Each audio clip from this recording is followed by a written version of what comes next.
Hello friends, Radhe Radhe. आप सब कैसे हैं? अगर आप इस चैनल पर नए हैं तो कृपया करके वीडियो को लाइक करें, चैनल को सब्सक्राइब करें। हमने कल गोकुल में भगवान श्री कृष्ण का जन्मोत्सव पढ़ लिया था और आज हम शुरू करेंगे पढ़ना भगवान शिव शंकर की अवधूत वेश में बाल कृष्ण का दर्शन। भगवान शिव शंकर की अवधूत वेश में बाल कृष्ण का दर्शन।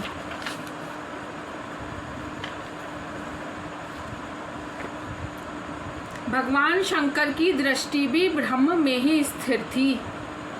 शंकर के दो विशिष्ट गण थे, श्रृंगी और भृंगी। वह दोनों भी शंकर के साथ साथ चलने की हट करने लगे। वह कहने लगे यदि उन्हें साथ नहीं ले जाएंगे तो वह सभी को बता देंगे यह कोई साधु नहीं है, भगवान शंकर हैं। शंकर ने कहा मैं अकेला ही जाऊंगा, तुम्हें साथ ले चलूंगा तो दर्शन ध्यान में विक्षेप होगा। आज आए सदाशिव गोकुल में। कई महात्माओं ने इस लीला का बड़ा रसीला वर्णन किया है। यदि प्रभु ने तुम्हें संपत्ति दी हो तो संकल्प करो कि हर रोज सुपात्र साधु संतों और गरीबों को भोजन कराओगे। शिवजी का आगमन हुआ। लोग कहने लगे यह साधु तो शिवजी सा लगता है। शिवजी के पास दासी आई और कहने लगी महाराज, यशोदा जी ने यह भिक्षा भेजी है, आप इसे स्वीकार करें और लाला को आशीर्वाद दें। शिवजी, मैं भिक्षा नहीं लूँगा, मुझे किसी भी वस्तु की अपेक्षा नहीं है, मुझे बाल कृष्ण का दर्शन करना है। दासी ने यशोदा को समाचार पहुंचाया कि साधु महाराज और कुछ लेना नहीं चाहते, वे तो केवल लाला के दर्शन करने के लिए ही इतनी दूर तक आए हैं। वोल्टेज जारी रुक जाओ। संत की परीक्षा वेशभूषा या जाति पाति से नहीं, उसकी आंखों और मनोवृत्ति से की जाती है।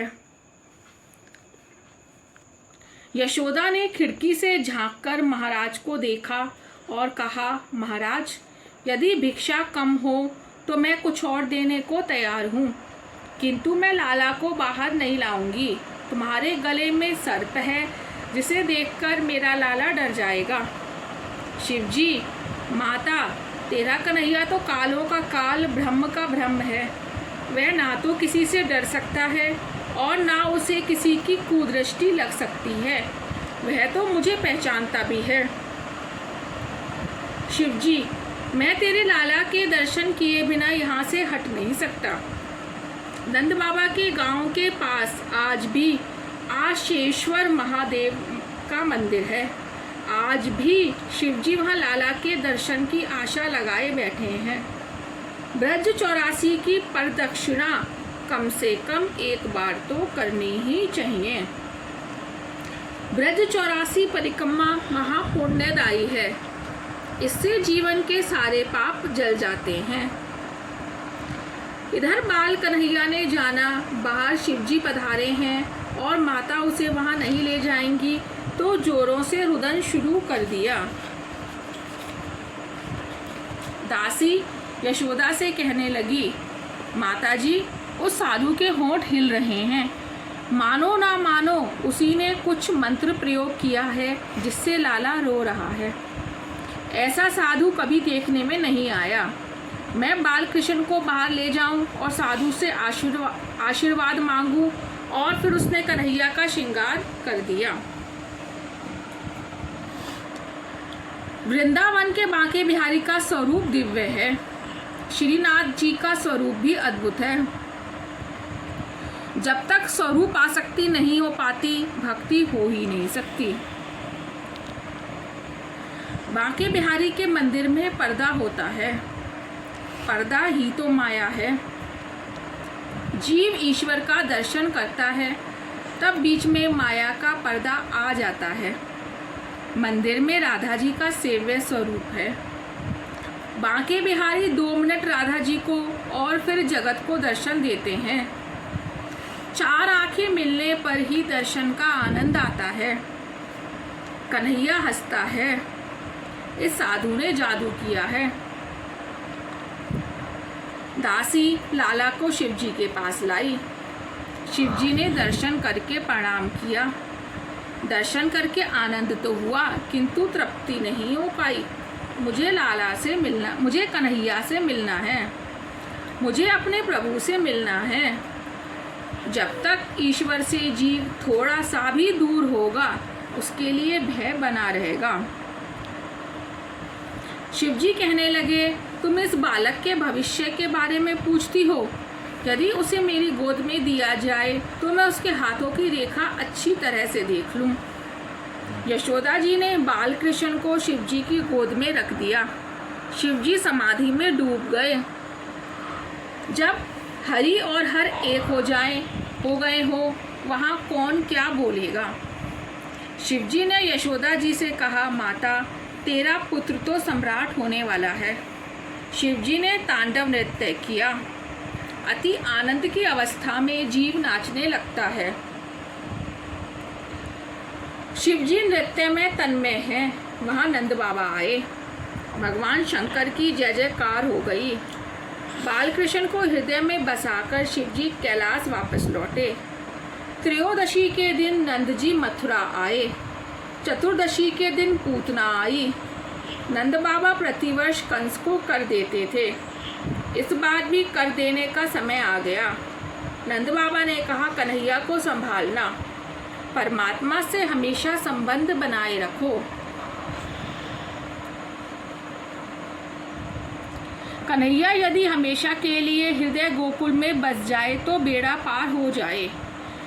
हृदय गोकुल में श्री कृष्ण का आगमन होने के बाद नंद जीव को बाहर भटकना नहीं चाहिए। नंद बाबा कंस को कर देने के लिए मथुरा आए। वह कंस की राजसभा में आए और उन्होंने कंस को कर, स्वर्ण थाल और पंचरत्न भेंट किए और समाचार भी दिया कि उनकी इस ढलती आयु में उनके घर पुत्र का जन्म हुआ है। कंस क्या जाने वह कन्हैया ही उसका काल है। उसको तो आनंद हुआ। उसने सोचा इस भेंट के परिमाण के अनुसार उस बच्चे को आशीर्वाद भी तो देना पड़ेगा। उसने बालक को आशीर्वाद भेजा कि बड़ा होकर वह राजा बने, उसकी जयकार हो, उसके शत्रुओं का शीघ्र विनाश हो। कंस ने अनजाने ही कृष्ण की जयकार की और आशीष दिया। शत्रु भी जिसे आशीर्वाद दें और वंदन करें वह तो ईश्वर ही होगा ना। नंद बाबा ने कहा, सारे ब्रजवासियों ने मेरे लिए एकादशी आदि व्रत किए जिसके फलस्वरूप मुझे पुत्र मिला है। सुखदेव जी वर्णन करते हैं, नंद जी वसुदेव से मिलने गए। वसुदेव को बड़ा आनंद हुआ। दोनों ने एक दूसरे का कुशल मंगल पूछा। किसी मित्र से मिलन होने पर अपने सुख की बात ना करो किंतु उसके दुख की बात जानकर उसे आश्वासन दो। नंद जी वसुदेव से सुख दुख की बात पूछने लगे। सुना है आपके घर पुत्री का जन्म हुआ था और कंस उसकी हत्या करने आया था। वसुदेव, हाँ यह बात सच है किंतु इसमें कंस का नहीं मेरे कर्म का ही दोष है, किंतु आपके घर जो बालक है वह मेरा ही है। वसुदेव मन में कह रहे हैं, कन्हैया मेरा ही है, मैं ही उसे आपके घर उस रात को छोड़ गया था। किंतु नंद जी इस गुणांत भरी बात को समझ नहीं पाए। नंद जीव गोकुल छोड़कर कहीं दूर जाता है तो वहाँ काम, मद, लोभ, मोह, मत्सर आदि राक्षस आ धमकते हैं। नंद कृष्ण को छोड़कर कंस के पास जाते हैं तो गोकुल में विपत्ति आती है, ऊधम मच जाता है। नंद बाबा ने सोचा कुछ खिलौने लेता जाऊंगा तो लाला को आनंद होगा। कहीं बाहर जाना पड़े तो वहाँ से ठाकुर जी के लिए कोई अच्छी सी वस्तु लेते आना, तुम्हारा प्रयास भक्ति में बन जाएगा। जय जय श्री राधे राधे राधे। आज का यहीं पर पूर्ण हुआ। कल हम शुरू करेंगे पूतना उद्धार। राधे राधे।